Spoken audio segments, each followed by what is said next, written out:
बिहार, जिसका इतिहास है 4,500 साल पुराना।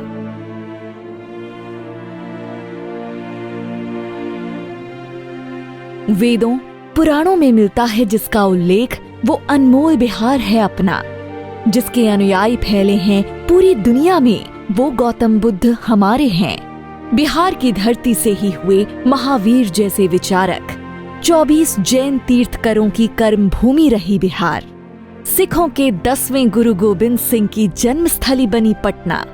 सिख धर्मावलंबी मत्था टेकते हैं बिहार। ईसा पूर्व काल में थे इस क्षेत्र पर बिंबसार। पाटलिपुत्र की स्थापना करने वाले बने उदयन। चंद्रगुप्त मौर्य और सम्राट अशोक समेत मौर्य, शुंग और कण्व राजवंश के नरेशों ने किया राज। फिर आया कुषाण शासकों का समय। गुप्त वंश के चंद्रगुप्त विक्रमादित्य ने किया बिहार पर राज। मध्यकाल में मुस्लिम शासकों का रहा आधिपत्य।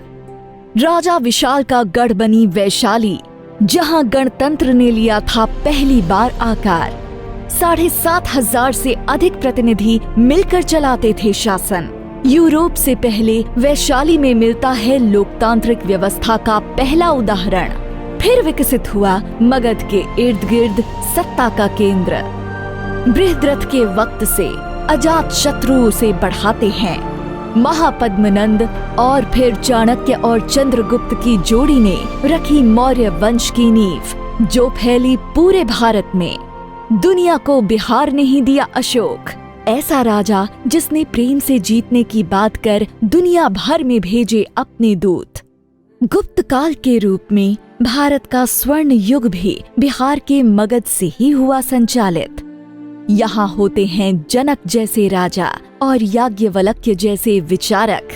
बिहार ने ही दिए मैत्रेयी और गार्गी जैसी विदुषी महिलाएं।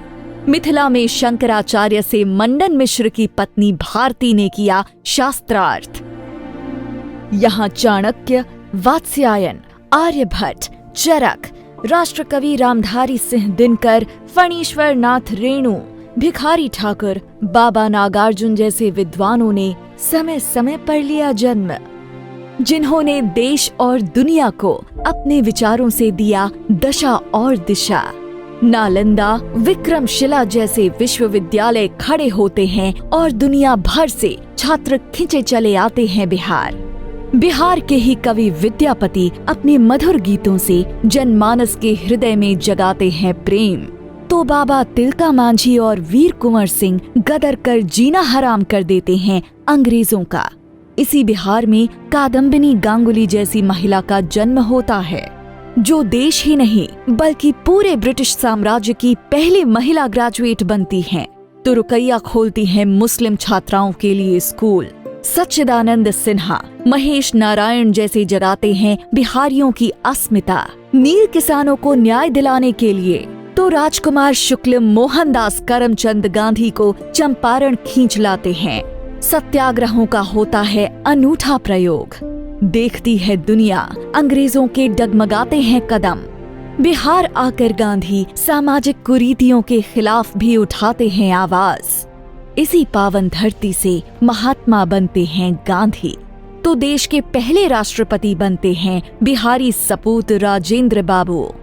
लोकनायक जयप्रकाश नारायण फूंकते हैं इमरजेंसी के खिलाफ बिगुल। जननायक कर्पूरी ठाकुर जगाते हैं समाजवाद और एकता की अलख। मंदिरों में दलितों को पुजारी बनाने की शुरुआत हुई बिहार से।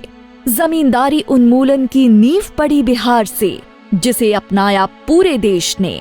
वो पंचायतों में महिलाओं को 50% आरक्षण देने का कानून लागू किया था सबसे पहले बिहार ने। लेखकों, विचारकों, प्रशासकों और मेधावी लोगों को उपलब्ध कराने का सिलसिला आज भी है जारी। फिर क्यों लग रहा है आज बिहार के गौरवशाली इतिहास को दीमक? क्यों बिहारियों के लिए आज बिहारी कहलाना ही बन गई है शर्म की बात? क्या हुआ है बिहार की विरासत को? किसने लूटी बिहार की स्मिता को? किसने लगाई आग गौरवशाली गाथा को? किसने चुभाए सालों साल से बिहार के दिल में खंजर? कौन कौन है बिहार के गुनहगार? जागो, उठो, खुद को पहचानो बिहार वासियों, तुम्हारी आन बान शान का सवाल है बिहार। अपनी अनमोल विरासत और परंपरा को समझो, अब भी न जागे तो हो जाओगे इतिहास के पन्नों में दफन।